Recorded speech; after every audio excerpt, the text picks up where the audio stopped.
Yuk, mari kita berdoa. Bapa, di dalam nama Tuhan Yesus, kami mengucap syukur untuk kesempatan yang Kau berikan pada pagi hari ini ya Tuhan. Kami boleh berkumpul di sini dan kami siap Tuhan untuk belajar kebenaran firman-Mu. Tuhan, Engkau yang berjanji Tuhan, dua atau tiga orang berkumpul dalam namamu, Engkau hadir di tengah-tengah mereka. Dan hari ini Tuhan, kami percaya Engkau hadir di tengah-tengah kami. Tuh, Roh Kudus, jamah setiap kami, bersihkan hati kami, terangi kami dengan kebenaran firman-Mu, sehingga setiap kegelapan di dalam hidup kami disingkirkan, dibongkar, dan kami boleh hidup di dalam kebenaran firman-Mu. Sehingga apa yang sudah Kau janjikan untuk kami, Tuhan, kami boleh menikmati semua, Tuhan. Kami berdoa juga ya Tuhan Roh Kudus, Engkau yang beracara pada pagi hari ini sampai selesai. Apapun yang disampaikan itu hanya berasal daripada Tuhan. Yang bukan daripada Tuhan tidak boleh disampaikan di tempat ini. Beri kami roh hikmat, roh pengertian Tuhan, sehingga kami bisa mengerti isi hati-Mu. Kami berdoa untuk sinyal Tuhan, untuk sambungan internet, semua baik, semua aman, tidak ada yang mengganggu dalam nama Tuhan Yesus. Roh Kudus, ambil alih dari awal hingga akhir acara ini. Urapi setiap kami, beri kami hati yang haus dan lapar akan Kau, hati yang mau diajar dan telinga yang mau mendengar kebenaran firman-Mu. Terima kasih ya Tuhan, di dalam nama Tuhan Yesus kami berdoa dan mengucap syukur. Amin. Amin. Shalom saudara semua. Pada pagi hari ini saya mau membahas tentang cara pandang kita sebagai manusia baru. Kita sudah bertobat kan? Kita sudah mengenal Tuhan. Artinya kita ini sudah ciptaan baru di dalam Tuhan. Pagi hari ini saya mau kasih satu cerita, satu ilustrasi tentang seorang wanita. Jadi ada seorang wanita yang sudah berkeluarga. Dia ini sudah punya suami, sudah punya anak. Tapi dia merasa kecewa dengan suaminya. Karena gaji suaminya itu tidak dikasih semua kepada dia. Jadi dia itu hanya terima setiap bulan jatahnya lah dari suaminya. Nah, sang wanita ini maunya gaji suaminya kasih semua dong buat saya. Tapi suaminya itu nggak mau kasih karena ada beberapa alasan. Yang pertama, karena masih ada orang tua yang harus dibiayai. Yang kedua, karena mereka ini masih punya anak-anak yang membutuhkan biaya untuk pendidikan. Itu yang menjadi tanggung jawab suaminya. Jadi istrinya ini dikasih jatah setiap bulan. Tapi dia nggak pernah kekurangan. Dia mau belanja masih bisa, dia mau makan enak juga masih bisa. Cuman nggak semua gajinya dikasih ke dia. Tapi si wanita ini, ibu ini merasa kurang terus. Walaupun jatah bulanannya itu sudah lebih gitu dibanding dengan mungkin ibu-ibu lainnya. Nah, karena ibu ini sudah memiliki cara pandang yang buruk terhadap suaminya. Karena suaminya seperti itu, dia itu menganggap suaminya jahat, apalagi pelit. Oh, mungkin suami saya punya perempuan lain. Oh, mungkin uangnya itu dibagi-bagikan kepada teman-temannya. Nah, ini adalah salah satu persepsi atau cara pandang dari seorang wanita yang pahit. Jadi apapun yang dilakukan oleh suaminya itu di mata istrinya selalu salah karena cara pandangnya salah. Kemudian tibalah suaminya ini harus resign dari pekerjaannya. Waktu suaminya resign sudah tidak bekerja lagi, si istri malah tambah marah karena kan sudah tidak ada penghasilan. Karena apa? Yang diharapkan dari suaminya itu cuma uang. Itu karena cara pandang dia terhadap suaminya itu sudah salah. Artinya mereka hidup bertengkar terus. Nah, kita sering kan ya mendengar contoh seperti ini ya dalam kehidupan kita, kehidupan teman-teman kita. Sebenarnya ini itu gambaran kita sama Tuhan juga. Kita itu kadang tuh suka marah sama Tuhan. Tuhan, Tuhan itu kan kaya ya. Tuhan itu yang memiliki seluruh bumi ini. Kenapa berkat saya tidak ada? Kenapa berkat saya nggak turun Tuhan? Kan Tuhan nggak susah kalau memberkati saya. Tapi kenapa saya tidak terima? Saya selalu kekurangan.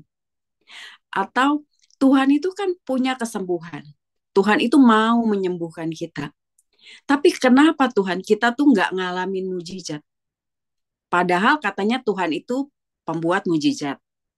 Tapi kok kita nggak pernah ngalamin itu? Itu yang seperti itu kita lakukan juga ke Tuhan. Nah, karena adanya tekanan hidup yang terus-menerus, itu banyak anak Tuhan itu sudah mulai kecewa sama Tuhan. Mereka itu melihat Tuhan dari cara pandang yang salah. Banyak dari kita sebagai anak Tuhan itu cuman ingin apanya Tuhan? Cuman ingin berkatnya Tuhan. Cuman ingin tangannya Tuhan, cuman ingin pertolongannya Tuhan. Tapi kita tidak menginginkan pribadi Tuhan. Sehingga banyak orang yang kecewa ketika mengalami proses kehidupan. Itulah yang sangat penting kita itu memiliki cara pandang yang benar, terutama kepada Tuhan. Misal, ketika orang melakukan kesalahan sama kita, kita melihat orang itu dengan kesalahannya terus, maka kita sudah memiliki cara pandang yang salah. Seperti yang diceritakan tadi ibu tadi. Dia itu sudah melihat suaminya dengan kesalahannya aja. Dia tidak pernah melihat sisi lain dari suaminya. Kita melihat kesalahan orang itu dengan kacamata kita sendiri, bukan dari kacamata Tuhan. Itu yang namanya kita menghakimi orang. Kan Tuhan bilang, firman-Nya dikatakan, jangan menghakimi supaya kamu tidak dihakimi. Nah, dalam cerita itu, artinya ibunya ini kan sudah menghakimi suaminya. Dia sudah memakai cara pandang yang salah terhadap suaminya. Cara pandang yang benar itu seperti apa? Yesus itu mengasihi orang berdosa. Yesus itu memberi kesempatan kepada orang berdosa. Yesus itu mengampuni. Bahkan Yesus rela menunggu orang untuk bertobat. Walaupun di mata manusia berkata mereka jahat. Yesus itu menunggu saudara-saudara untuk balik kepadanya dengan sepenuh hati, dengan cara pandang yang benar. Walaupun mungkin di orang luar, di mata manusia lain, mungkin saudara itu terlihat jahat. Tapi Tuhan nggak pernah memandang seperti itu. Tuhan selalu menunggu kapan kita berbalik kepadanya. Nah, cara pandang kita itu menentukan apa yang akan kita terima. Apakah kita akan terima berkat atau kita terima kutuk. Menentukan hidup kita, apakah hidup kita menuju kekekalan atau hidup kita menuju kebinasaan. Jadi waktu ibu tadi, yang dalam cerita tadi, dia punya pandangan sendiri terhadap suaminya. Cara pandangnya dia membawa dia kepada berkat atau kepada kutuk. Kepada kutuk kan? Karena apa? Karena tidak sesuai dengan firman. Jadi kita itu cara pandang kita itu harus diselaraskan dengan firman Tuhan. Sekarang kita buka di 2 Korintus 5 ayat 17. 2 Korintus 5 ayat 17.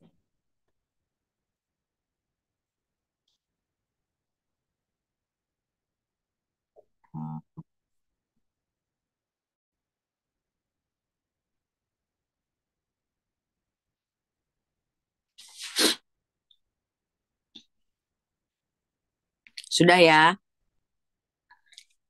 2 Korintus 5 ayat 17. Masih ada yang buka.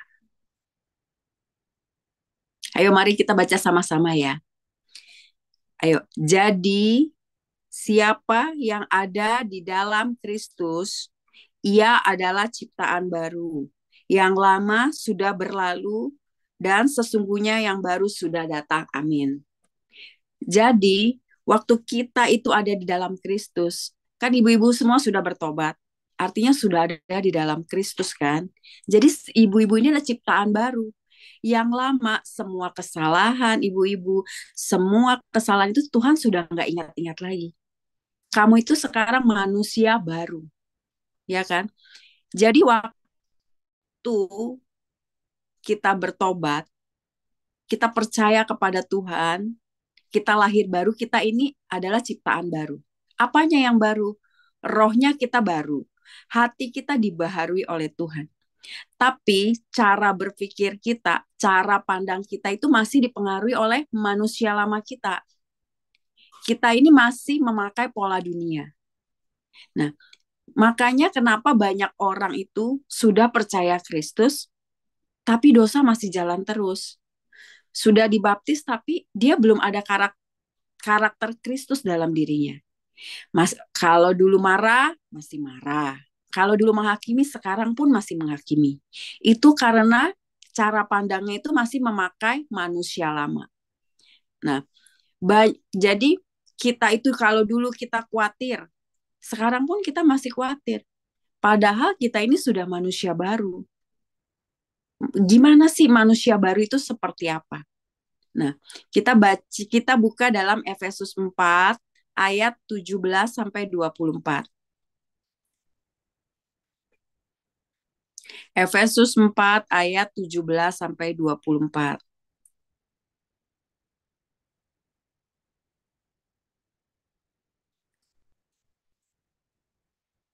Mari kita baca ya, ayat 17. Sebab itu kukatakan dan kutegaskan ini kepadamu. Efesus 4 ya, ayat 17 sampai 24. Ayo, ayat 17. Sebab itu kukatakan dan kutegaskan ini kepadamu di dalam Tuhan. Jangan hidup lagi sama seperti orang-orang tidak mengenal Allah dengan pikirannya sia-sia. Stop dulu. Jadi waktu kita hidup manusia lama kita sebelum kita kenal Tuhan, kita itu hidupnya seperti apa? Orang yang tidak mengenal Allah. Jadi pikiran kita itu sia-sia. Tapi waktu kita sudah jadi manusia baru, kita itu harus mengenakan pikiran Kristus. Jadi pikiran kita sudah tidak sia-sia lagi. Ayo ayat 18. Kita baca lagi. Dan pengertiannya yang gelap jauh dari hidup persekutuan dengan Allah. Karena kebodohan yang ada di dalam mereka dan karena kedegilan hati mereka. Ayat 19.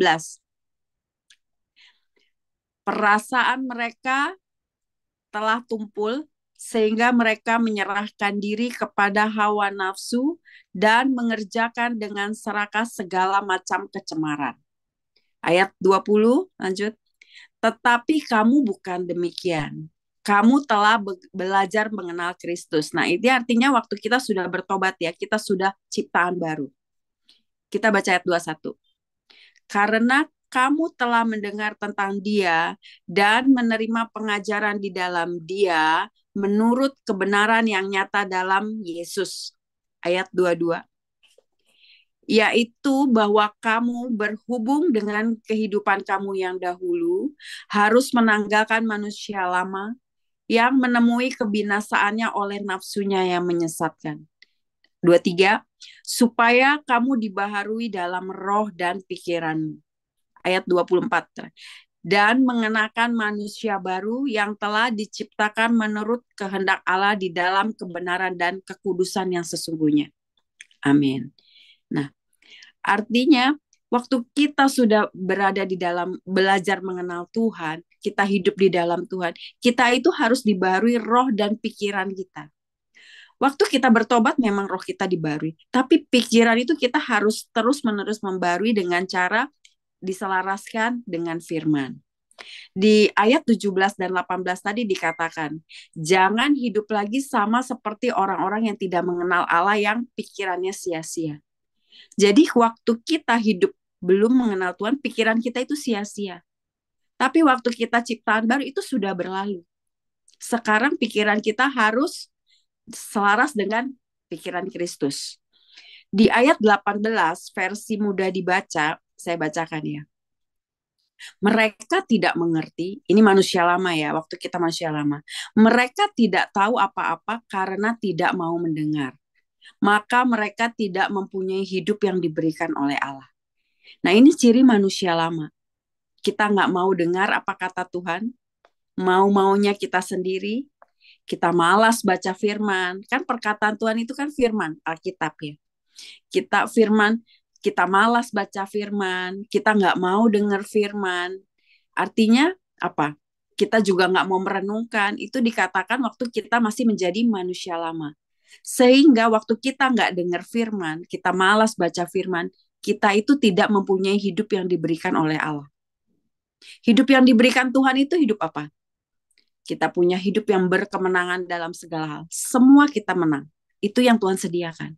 Tapi waktu kita nggak mau baca firman, waktu kita nggak mau mempelajari dan merenungkannya, kita nggak bisa menikmati itu. Jadi bukan salah Tuhan kalau kita tidak menikmati itu. Waktu hidup kita punya masalah, punya beban berat, punya tekanan, itu karena kita itu masih menggunakan manusia lama, cara pandang atau paradigma manusia lama. Sehingga kita tidak bisa menikmati semua yang Tuhan sediakan. Mau nggak kita semua terima semua kehidupan yang Tuhan sediakan? Mau kan? Jadilah manusia baru. Pakai cara pandang yang sama seperti Tuhan. Pakai cara pandang manusia baru. Nah, di dalam ayat 23 itu dikatakan supaya kamu dibaharui dalam roh dan pikiran. Gimana caranya kita membaharui roh dan pikiran? Kita baca firman. Karena firman itu Tuhan sendiri. Kita mendengar firman, kita perkatakan, kita renungkan itu firman siang dan malam, dan kita melakukannya. Maka pikiran kita itu diselaraskan dengan firman. Nah, seperti apa sih menyelaraskan firman, pikiran kita dengan firman? Misal nih, di Alkitab tuh dalam, ini yang kebanyakan anak Kristen, anak Tuhan yang sudah menjadi anak Tuhan itu belum menyelaraskan firman-Nya. Masih mereka punya cara pandang sendiri. Dalam Roma 6 ayat 11, dalam Roma 6 ayat 11, dikatakan seperti ini. Demikianlah hendaknya kamu memandangnya, bahwa kamu telah mati bagi dosa, tetapi kamu hidup bagi Allah dalam Kristus Yesus. Nah, jadi waktu saudara-saudara itu sudah bertobat, hidup di dalam Tuhan, firman Tuhan katakan kamu ini sudah mati bagi dosa. Kalau kita sudah mati bagi dosa, artinya waktu kita mati, orang mati kan sudah tidak bisa melakukan apa-apa kan. Jadi waktu saudara sudah mati bagi dosa, artinya saudara sudah tidak bisa melakukan dosa lagi. Itu firman Tuhan katakan. Tapi apa yang cara pandang kita, apa yang kita pikirkan? Mana mungkin tidak berbuat dosa lagi? Namanya juga manusia. Kita masih hidup di bumi, nggak mungkin kita tidak berbuat dosa lagi. Nah, pikiran seperti ini yang harus diselaraskan dengan firman. Loh, Tuhan katakan kamu ini sudah mati bagi dosa. Gimana caranya kita menyelaraskan? Kita baca terus, kita perkatakan, oh ya, aku sudah mati bagi dosa dan aku hidup bagi Allah. Kita masukkan itu sampai cara pandang kita berubah. Jadi sampai nanti sewaktu-waktu nih kita mau melakukan dosa, firman ini akan muncul. Contoh, contoh ya dalam hidup saya nih. Saya itu pernah punya lagi masalah dengan anak saya. Dulu waktu manusia lama saya, kalau anak saya cerita hal yang tidak baik gitu, yang tidak sesuai dengan keinginan saya lah, itu respon pertama saya pasti marahin. Kita pasti bisa ribut lah, walaupun secara kata-kata ya. Tapi firman ini terus saya katakan, aku sudah mati bagi dosa dan hidup bagi Allah.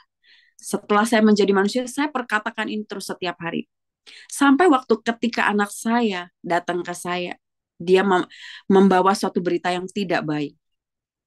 Waktu saya mau marah, reaksi pertama saya memang marah. Tapi firman itu muncul. Ingat ya, kamu itu sudah mati bagi dosa.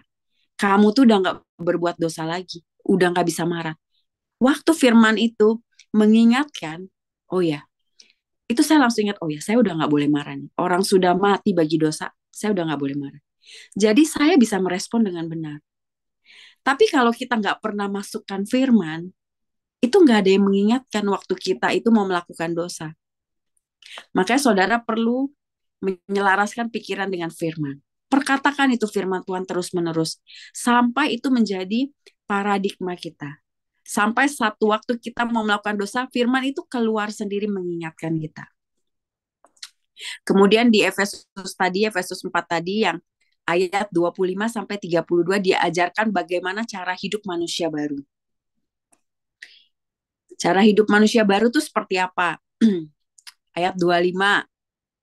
Karena itu buanglah dusta dan berkatalah benar seorang kepada yang lain karena kita adalah sesama anggota. Jadi waktu kita sudah manusia baru, buang itu dusta. Kita sudah tidak mau berbohong lagi. Berkatalah yang benar. Ayat 26. Apabila kamu menjadi marah, janganlah kamu berbuat dosa. Janganlah matahari terbenam sebelum padam amarahmu. Jadi kita boleh marah nggak? Boleh. Tapi yang tidak boleh itu berbuat dosa waktu kita marah. Nah, ayat 27. Janganlah beri kesempatan kepada iblis. Ayat 28. Orang yang mencuri, janganlah ia mencuri lagi. Tetapi baiklah ia bekerja keras dan melakukan pekerjaan yang baik dengan tangannya sendiri, supaya ia dapat membagikan sesuatu kepada mereka yang berkekurangan. Jadi dulu itu misal kita mencuri, tapi waktu kita sudah jadi manusia baru, kita itu bekerja keras, itu manusia baru. Waktu kita tidak lagi mencuri, tapi kita sudah mulai bekerja keras, artinya apa? Kita menuruti firman Tuhan. Waktu kita menuruti firman Tuhan, maka di Ulangan 28 dikatakan, kalau kamu baik-baik mendengarkan suara Tuhan dan melakukan segala perintahnya, maka segala berkat akan datang kepadamu. Jadi waktu saudara itu menuruti firman Tuhan, tidak lagi memakai cara manusia lama, segala berkat itu akan datang kepadamu. Terus di ayat 29, janganlah ada perkataan kotor keluar dari mulutmu, tetapi pakailah perkataan yang baik untuk membangun di mana perlu, supaya mereka yang mendengarnya beroleh kasih karunia. Dan janganlah kamu mendukakan Roh Kudus Allah yang memeteraikan kamu pada hari penyelamatan. Ayat 31. Segala kepahitan, kegeraman, kemarahan, pertikaian, dan fitnah hendaklah dibuang dari antara kamu, demikian pula segala kejahatan. Jadi waktu kita manusia baru, buang itu semua kepahitan, kemarahan. Kalau kita masih punya kepahitan, itu artinya kita masih memakai manusia lama. Kemudian ayat 32, tetapi hendaklah kamu ramah seorang terhadap yang lain, penuh kasih mesra dan saling mengampuni. Sebagaimana Allah di dalam Kristus telah mengampuni kamu. Jadi kita sudah jadi manusia baru, kita harus mengampuni. Apapun itu kita harus mengampuni. Karena Tuhan itu sudah mengampuni kita. Tapi waktu kita tidak mengampuni, Tuhan itu juga nggak bisa mengampuni kita. Nah, kita itu harus terus-menerus menyelaraskan firman kita, pikiran kita dengan firman Tuhan. Nah, contoh lagi di mana anak Tuhan itu harus menyelaraskan firman di 1 Korintus 15 ayat 54 sampai 57. 1 Korintus 15 ayat 54 sampai 57.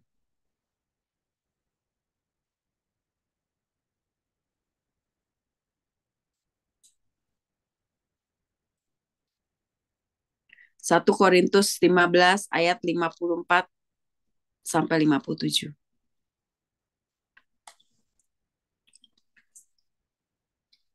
Kita baca ya. Ayat 54. Dan sesudah yang dapat binasa ini mengenakan yang tidak dapat binasa, dan yang dapat mati ini mengenakan yang tidak dapat mati, maka akan genaplah firman Tuhan yang tertulis, maut telah ditelan dalam kemenangan. Hai maut, di manakah kemenanganmu? Hai maut, di manakah sengatmu? Sengat maut ialah dosa, dan kuasa dosa ialah hukum Taurat. Tetapi syukur kepada Allah yang telah memberikan kepada kita kemenangan oleh Yesus Kristus Tuhan kita. Di ayat 54, saya bacakan di versi VMD ya, versi mudah dibaca.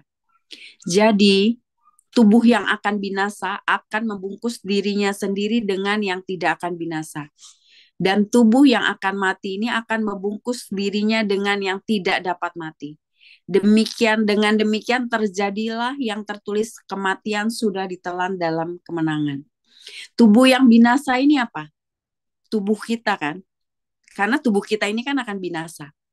Jadi waktu tubuh kita itu membungkus diri dengan yang tidak akan binasa, yang tidak akan binasa itu apa? Kristus. Jadi waktu tubuh kita membungkus dengan Kristus, artinya apa? Waktu kita menyatu dengan Kristus, maka kematian sudah ditelan dalam kemenangan. Kita sudah terima kemenangan waktu kita menyatu sama Tuhan. Nah, kematian itu sudah ditelan dalam kemenangan. Apa itu sih kematian? Nah, apa itu kematian? Semua keuangan kalian mati, kesehatan kalian mati, sakit penyakit itu kesehatan kalian mati. Hubungan kita mati, kita nggak punya hubungan yang baik dengan anggota keluarga lain, itu kematian di dalam hidup kita. Tapi Tuhan bilang waktu kita menyatu sama Tuhan, semua kematian itu sudah berkemenangan, sudah ditelan dalam kemenangan. Artinya kan kita sudah berkemenangan. Kita itu sudah nggak perlu lagi menikmati semua kematian itu. Tetapi banyak dari kita ini dikalahkan kan sama maut. Kita dikalahkan sama penyakit, kita dikalahkan sama keadaan, kita masih mengalami semua itu. Sama tekanan hidup.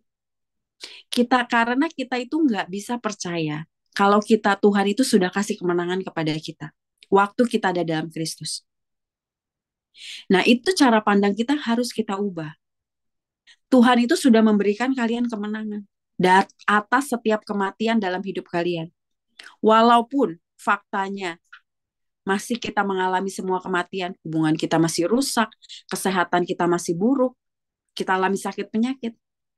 Tapi waktu kita tidak terpengaruh semua itu, kita cuma pegang janjinya Tuhan bahwa kita berkemenangan, iman kita nggak jadi goyah. Maka kita akan terima semua kemenangan itu karena kita mempercayainya. Banyak orang tuh tidak menerima janji Tuhan karena tidak bisa percaya. Nih, contoh di dalam Alkitab itu yang mempunyai paradigma yang salah. Contohnya itu adalah Sarah. Tahu ya, Sarah istrinya Abraham, tahu kan semua ceritanya? Ya. Tuhan itu memberikan janji kepada Abraham. Keturunanmu akan banyak seperti bintang di langit. Tapi mereka itu menunggu, Sarah tuh menunggu, tapi nggak kejadian-kejadian. Sedangkan Abraham sudah tua, Sarah tuh sudah mati haid. Tapi menurut pikiran Sarah nggak mungkin. Menurut pikiran manusia kan nggak mungkin Sarah bisa punya anak, orang udah tua. Dia lama menunggu janji Tuhan dan tidak terjadi apa-apa pada hidupnya. Sehingga Sarah berpikir nih, oh mungkin keturunan Abraham ini dari Hagar. Makanya dia memberikan Hagar kepada Abraham. Tapi apa akibatnya? Dia mempunyai cara pandang yang salah. Hidupnya kan jadi berantakan. Hidupnya tidak bahagia. Dia mengalami penghinaan dari Hagar. Itu akibat cara pandang yang salah. Dalam hidup kita juga seperti itu, seperti Sarah. Karena apa? Kita ini sudah tunggu janji Tuhan. Tuhan mana janjinya? Katanya Tuhan menjawab setiap doa. Kok tapi doa saya tidak dijawab-jawab? Itu yang kadang itu membuat kita kehilangan iman itu seperti Sarah. Kita udah nggak bisa percaya lagi sama Tuhan. Kita marah sama Tuhan. Jadi kita menggunakan pikiran kita sendiri untuk menghadapi masalah. Kita udah nggak mau lagi mengandalkan Tuhan. Tapi beda responnya dengan Abraham. Di Roma 4 ayat 19, Roma 4 ayat 19 itu di versi, saya bacakan aja, ibu-ibu catat aja, saya bacakan di versi mudah dibaca. Roma 4 ayat 19 dan 20. Ayat 19. Saat itu Abraham berumur hampir 100 tahun. Sehingga ia sudah terlalu tua untuk mempunyai anak. Lagi pula, Sarah tidak bisa lagi mempunyai anak. Tetapi imannya kepada Allah tidak menjadi lemah. Ayat 20, Abraham tidak pernah ragu bahwa Allah dapat melakukan yang telah dijanjikannya. Abraham tidak pernah berhenti untuk percaya. Ia semakin bertumbuh di dalam imannya dan memberikan pujian kepada Allah. Sehingga hal itu diperhitungkan, ayat seterusnya kan dikatakan, sehingga hal itu diperhitungkan Tuhan sebagai kebenaran. Allah itu melihat imannya Abraham. Dan Tuhan itu perhitungkan sebagai kebenaran. Sehingga Allah itu menjawab, menggenapi semua janjinya kepada Abraham. Sehingga Abraham itu disebut Bapak segala iman. Walaupun secara pikiran manusia itu mustahil. Umur 100 tahun bisa punya anak. Tapi Abraham tidak peduli. Dia itu cuman percaya apa kata Tuhan. Jadi waktu kita mau mengalami mujizat, mengalami janji Tuhan, jangan lihat fakta kita, jangan lihat keadaan kita cuma lihat janji Tuhan. Itu artinya kita menyelaraskan pikiran kita dengan firman Tuhan. Karena firman berkata, waktu Tuhan sudah berfirman, itu ya dan amin, pasti terjadi. Waktu Tuhan sudah berfirman, Tuhan akan memberikan kemenangan, itu pasti terjadi. Saudara akan mengalami kemenangan.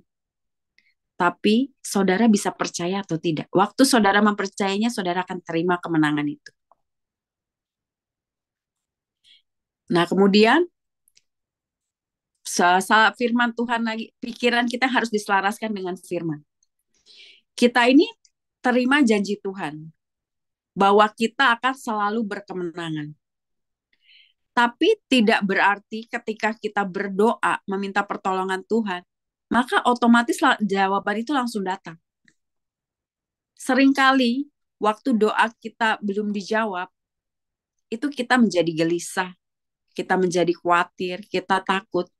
Bahkan kita nggak bisa percaya lagi seperti Sarah. Itu kenapa? Itu karena cara pandang kita yang salah. Ini saudara, kameranya mati tapi masih bisa mendengarkan ya. Saya lanjutkan ya. Jadi di saat doa kita belum dijawab, di saat kita harus itulah di saat kita harus semakin tekun berdoa dengan tidak jemu-jemu sampai jawaban itu datang. Tapi banyak dari kita itu cara pandangnya salah. Kita itu maunya semua yang instan. Oh, begitu kita berdoa, pasti langsung dijawab.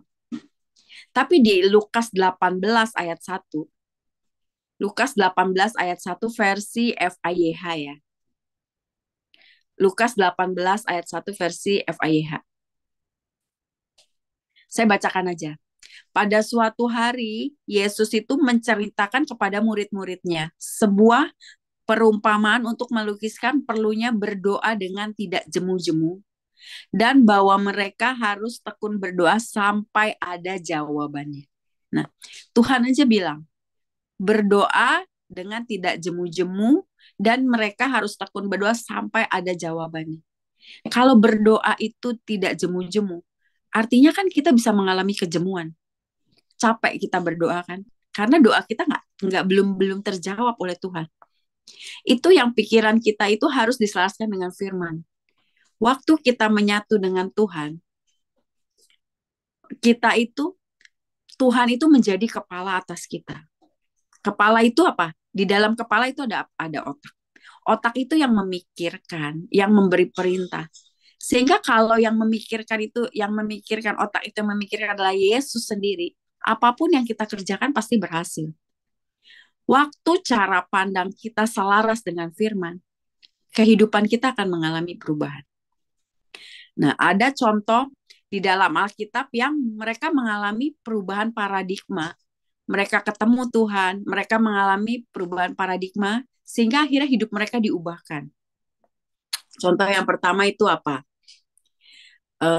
Wanita Samaria. Wanita Samaria itu berjumpa di Yesus. Tahu ya ceritanya, semua berjumpa dengan Yesus di tepi sumur.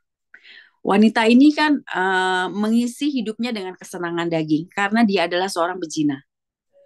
Ketika dia berjumpa dengan Yesus, itu hidupnya diubahkan. Dan cara pandangnya itu mengalami perubahan. Dia itu udah gak mau hidup lagi dalam dosa. Sehingga apa? Keluarganya itu dipulihkan. Wanita yang sebelumnya dikenal sebagai pezina, tapi karena paradigmanya diubahkan, dari pezina itu dia membawa orang-orang di kotanya untuk percaya kepada Tuhan. Dia membawa dampak yang luar biasa kepada orang-orang di kotanya. Kemudian ada lagi Contohnya itu Sakeus. Tahu ya Sakeus? Sakeus ini adalah seorang kepala pemungut cukai, dia tinggal di Yeriko. Pada zaman itu, pemungut cukai itu profesi yang hina lah, karena dia memeras orang kan, memeras orang Israel itu untuk kepentingan bayar pajak kepentingan Romawi. Nah, Sakeus ini dengar cerita tentang Tuhan Yesus. Dia ingin bertemu dengan Tuhan Yesus. Ketika Sakeus berjumpa dengan Yesus, itu hidupnya diubahkan. Dia itu mengambil keputusan apa? Siapa yang pernah aku peras, aku kembalikan 4 kali lipat.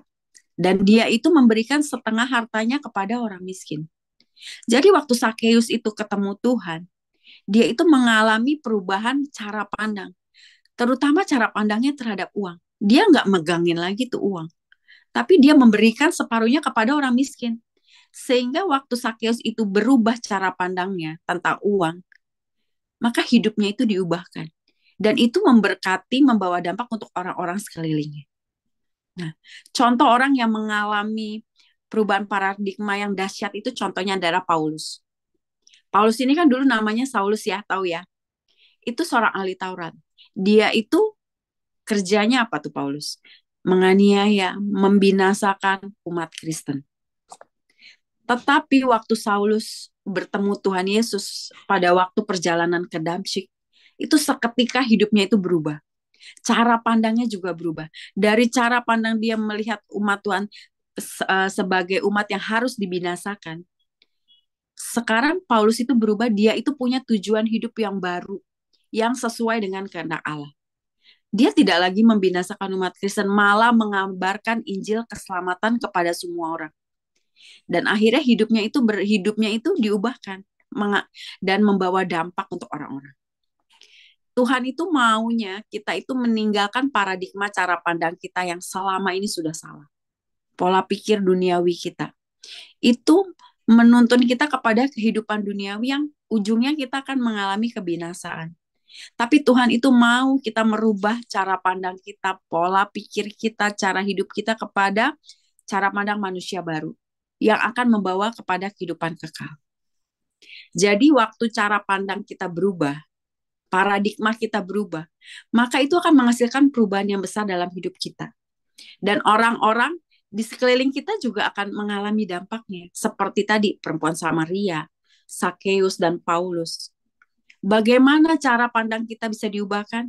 Baca firman, pelajari firman, masukkan firman itu ke dalam hidup kita, ke dalam pikiran kita, terus-menerus. Sehingga pola pikir kita itu akan diubahkan oleh firman. Kita menjadi punya cara pandang ilahi, cara pandang manusia baru. Dalam Roma 12 ayat 2. Dalam Roma 12 ayat 2.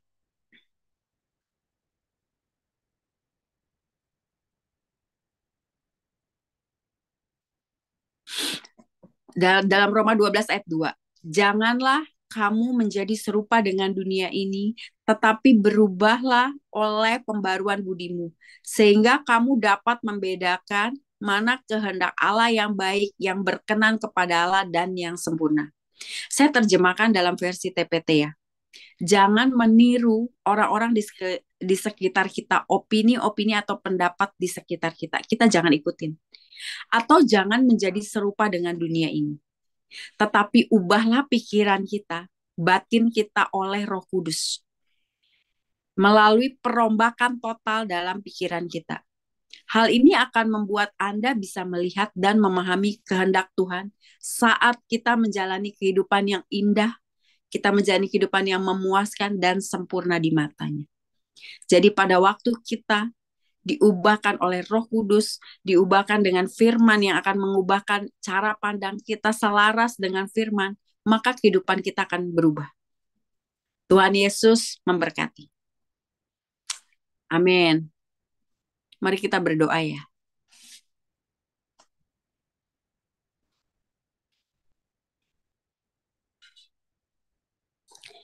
Bapa di dalam nama Tuhan Yesus, terima kasih ya Tuhan untuk setiap kebenaran firman-Mu yang memerdekakan kami dan terus membersihkan kami. Biar benih firman pada pagi hari ini tumbuh dan berakar kuat di dalam hati kami. Terima kasih ya Tuhan untuk pimpinan-Mu sepanjang Zoom ini Tuhan. Terima kasih untuk terus mengajar kami supaya dari hari ke hari Tuhan, kami semakin dibarui setiap cara pandang kami, paradigma kami, pola pikir kami yang selama ini masih mengikuti manusia lama. Tapi dibaharui Tuhan dengan kebenaran firman-Mu Tuhan. Sampai kami memiliki pikiran Kristus. Sampai hidup kami menyatu dengan Tuhan. Dan hidup kami mengalami perubahan. Kami membawa dampak bagi orang-orang di sekeliling kami. Buat pikiran ini terus diselaraskan dengan firman-Mu. Sehingga kami bisa menyatu dengan Engkau. Beri kami terus hati yang haus akan lapar akan Engkau. Buat kami Tuhan punya cara pandang yang benar terhadap Engkau Tuhan. Engkau Bapa yang sangat mencintai kami, sangat mengasihi kami. Dan Engkau tidak pernah merancangkan apapun yang buruk untuk hidup kami. Berkati semua anak-anak-Mu Tuhan di gereja LPP Manokwari. Jamah setiap mereka Tuhan. Berkati semua pengurus lapas di dalam nama Tuhan Yesus. Beri mereka haus dan lapar terus akan firman Tuhan. Terima kasih ya Tuhan. Mari kita terima berkat Tuhan. Angkat tangan saudara.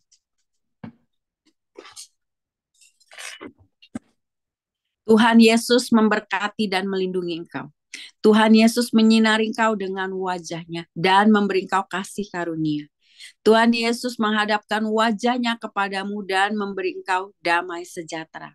Amin, amin, amin. Terima kasih saudara-saudara semua. Sampai bertemu lagi ya.